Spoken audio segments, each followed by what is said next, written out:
दोस्तों नमस्कार। विशाल जी का एक कमेंट आया है कि अगर आपके पास नॉलेज होता तो आप खुद 2 स्मॉल कैप फंड में इन्वेस्टमेंट नहीं करते। ठीक है, इसका यही मतलब हुआ कि जो भी इन्वेस्टर 2 स्मॉल कैप फंड में इन्वेस्टमेंट कर रहा है उसके पास कोई नॉलेज नहीं है। चलिए, इस पर हम ज़्यादा टिप्पणी नहीं करूँगा। एक चीज़ ज़रूर कहूँगा, अगर यह वीडियो देख रहे हैं तो पूरा वीडियो देख लीजिएगा, हो सके समझ में आ जाए कि 2 स्मॉल कैप फंड में भी इन्वेस्टमेंट किया जा सकता है, कब, क्यों और कैसे। ठीक है, चलिए दोस्तों, अब हम वीडियो को शुरू करते हैं स्टेप बाय स्टेप। आप वीडियो को छोड़कर मत जाइएगा, अगर वीडियो को स्किप करिएगा तो फिर आपको समझ में नहीं आएंगे। ठीक है, मैं A to Z पॉइंट बताता हूँ कि 2 स्मॉल कैप आप ले सकते हैं, लेकिन कब, क्यों, कैसे, है ना, पूरी आपको हम डिटेल में अभी यहाँ बता रहे हैं। चलिए करते हैं। पहला चीज़ है दोस्तों, आपको टाइम होरिजन 10 से 12 साल से ऊपर होना चाहिए। यानी कि आपके पास जो टाइम 10 साल से ऊपर होना चाहिए।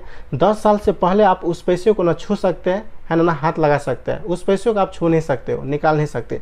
अगर 10 साल से ऊपर आपके पास टाइम है तो यहाँ पर 2 स्मॉल कैप फंड लिया जा सकता है। ठीक है, क्योंकि दोस्तों यहाँ स्मॉल कैप मार्केट बहुत बड़ा है। स्मॉल कैप स्टॉक्स को फंड मैनेजर को सेलेक्ट करने के लिए पूरी आज़ादी रहती है, क्योंकि यहाँ पर हज़ारों स्टॉक्स रहते हैं। तो फंड मैनेजर इसको अच्छे स्टॉक्स चुन करके इन्वेस्टमेंट कर सकते हैं। ठीक है, चलिए अब हम दूसरी बात बताते हैं जो कि बहुत इम्पोर्टेंट है। अगर आप 2 स्मॉल कैप फंड में इन्वेस्टमेंट करना चाहते हैं, अगर यहाँ पर आपको डर लगता है कहीं हमारा पैसा डूब न जाए, कहीं हमारा पैसा लॉस तो नहीं हो जाए, ऐसी स्थिति में आप 2 स्मॉल कैप म्यूचुअल फंड ले सकते हैं।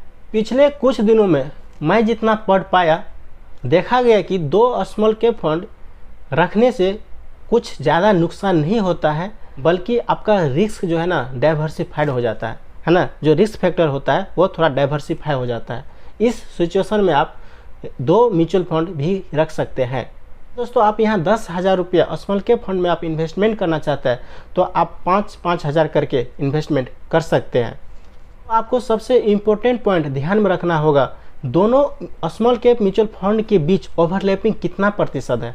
समझ रहे हैं, ओवरलैपिंग का यहाँ सिंपल मतलब है कि आप जो 2 स्मॉल कैप म्यूचुअल फंड में इन्वेस्टमेंट कर रहे हैं, कहीं वो सेम स्टॉक्स में तो आप नहीं कर रहे हैं, है ना। तो इसलिए ओवरलैपिंग चेक किया जाता है। चलिए थोड़ा हम और डिटेल में समझ लेते हैं। मान लो कि ABCD म्यूचुअल फंड है और XYZ म्यूचुअल फंड है। ABCD में 1 2 3 4 स्टॉक्स हैं और XYZ में 1 2 3 4 5 स्टॉक्स है ना। तो इसमें क्या किया, 1 2 3 4 स्टॉक्स में इन्वेस्टमेंट किया है और XYZ में 1 2 3 4 ऐसे स्टॉक्स है जो आपस में कॉमन है। इसका मतलब हुआ 2 स्मॉल कैप म्यूचुअल फंड में इन्वेस्टमेंट करने के बाद भी हमारा रिस्क फैक्टर डाइवर्सिफाई नहीं हुआ। ठीक है, तो यहाँ पर ओवरलैपिंग आपको चेक करना है कि ओवरलैपिंग कितना प्रतिशत है। ठीक है, आई होप आप समझ गए होंगे। इस सारे चीज़ देखते हुए आप अपने पोर्टफोलियो में 2 स्मॉल कैप रखा जा सकता है और रख सकते हैं। ठीक है, और लास्ट में बताना चाहूँगा कि PE रेशियो और अल्फ़ा और बीटा। ठीक है, तो ये चीज़ भी आपको देखना होगा कि